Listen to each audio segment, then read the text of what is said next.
Is COP28 a farce, an elaborate theater orchestrated by the global elite? That's the question we're asking today. But before we dive in, let's set the stage. COP28, or the 28th Conference of the Parties, is the annual meeting of the United Nations Framework Convention on Climate Change. It's where world leaders, environmentalists, scientists, and yes, billionaires, gather to discuss and negotiate solutions to our pressing climate crisis. But why would anyone call it a farce? Well, some say it's because of the undue influence wielded by the ultra-rich and powerful. The billionaires, those who hold immense economic power, are they pulling the strings behind the scenes?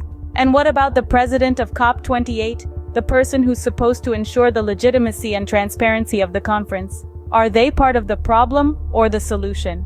These are the questions that have sparked a heated debate, and we're here to sift through the noise. So hold on to your hats. We're about to dive into the sequence of events that unfolded. Fasten your seatbelts. As the curtains rose on COP28, the world's billionaires were not just spectators, they were the puppet masters.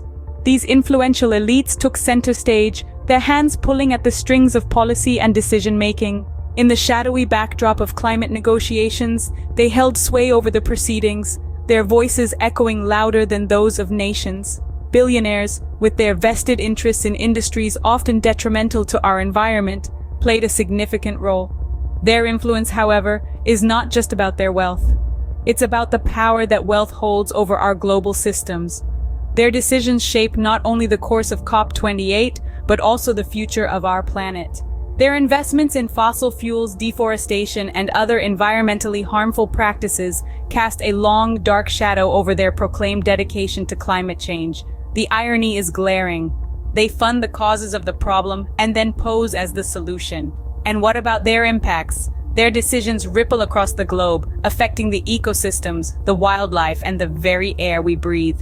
The stakes of this game are high, the consequences of their moves profound, their decisions, their game. But what about the president of COP28? The president of COP28, a puppet or a puppeteer?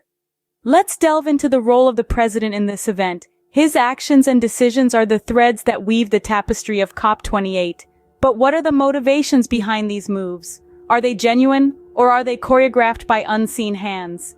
The president of COP28, he stands at the helm, steering the ship through turbulent waters. But is he the true navigator, or is he merely following a course set by others?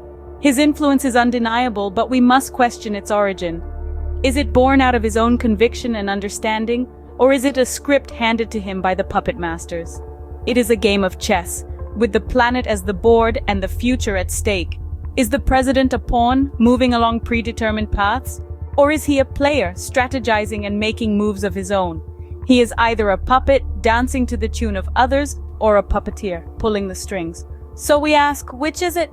The puppet show of COP28, a reality or a farce? So what's the verdict? Is COP28 a well-staged drama or a genuine attempt to combat climate change?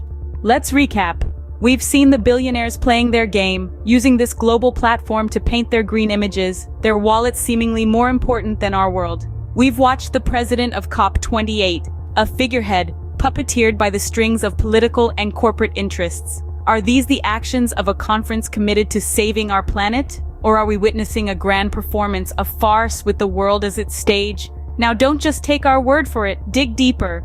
Look beyond the headlines and the well-rehearsed speeches. Question the intentions behind the actions. Understand the key players, their interests, their motivations. Look into their actions, not just their words. Are they contributing to the solution, or are they part of the problem?